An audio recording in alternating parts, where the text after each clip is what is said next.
వారాహిదేవి హిందూ మత నమ్మకాల ప్రకారం అమ్మవారి శక్తి రూపాలలో ఒకటి. ఈమెను సప్త మాతృకలలో ఒకరుగా కొలుస్తారు. ఈమె వరాహ రూపాన్ని అంటే పంది ముఖాన్ని కలిగి ఉన్న లక్ష్మీదేవి స్వరూపంగా కొలుస్తారు.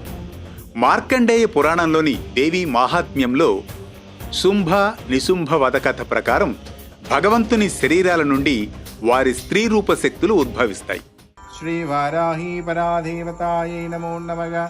ఆనందమంగళ కర్పూర కోలాహల నీరాంజనం సందర్శయామి నమః. జై మాతా వారాహికి. శివుని నుండి శివాని, విష్ణువు నుండి వైష్ణవి, బ్రహ్మ నుండి బ్రాహ్మణి, ఇలా వరాహస్వామి నుండి వారాహి ఉద్భవిస్తుందట.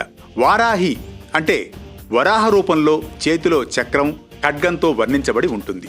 దేవీ మాహాత్మ్యం ఆధారమైన కథనం ప్రకారం రక్తబీజుడనే రాక్షసుణ్ణి సంహరించడం కోసం దుర్గాదేవి సప్త మాతృకలతో కలిసి పోరాడుతుంది.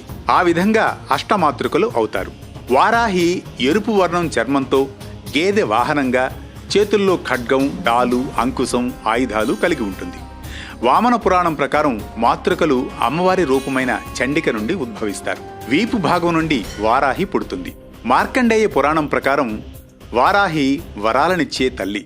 వివిధ దిక్కులను మాతృకలు కాస్తారు అని చెప్పే స్తోత్రంలో ఈమె కాచేది ఉత్తర దిక్కును.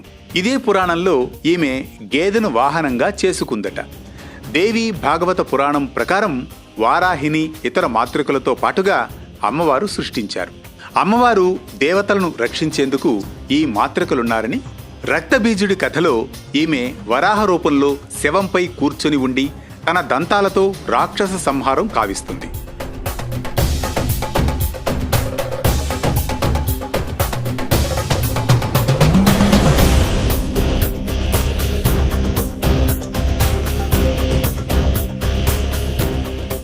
మత్స్యపురాణం ప్రకారం ఈమె జననం భిన్నంగా ఉంది.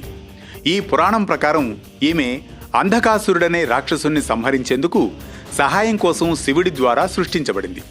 ఈ అంధకాసురుడు కూడా రక్తబీజుడిలాగానే భూమికి రాలిన ప్రతి రక్తపు బొట్టు నుండి పుట్టుకొస్తాడు. ప్రతి సంవత్సరం ఆషాఢమాసంలో పాడ్యమి నుండి నవమి వరకు 9 రోజుల పాటు శ్రీ వారాహి అమ్మవారి నవరాత్రులు వస్తాయి. ఈ సంవత్సరం జూన్ 25 నుండి జూలై 3వ తేదీ వరకు వచ్చే ఆషాఢ పాడ్యమి నుండి నవమి వరకు 9 పగళ్లు రాత్రులుగా వారాహి నవరాత్రులు జరుపుకుంటారు.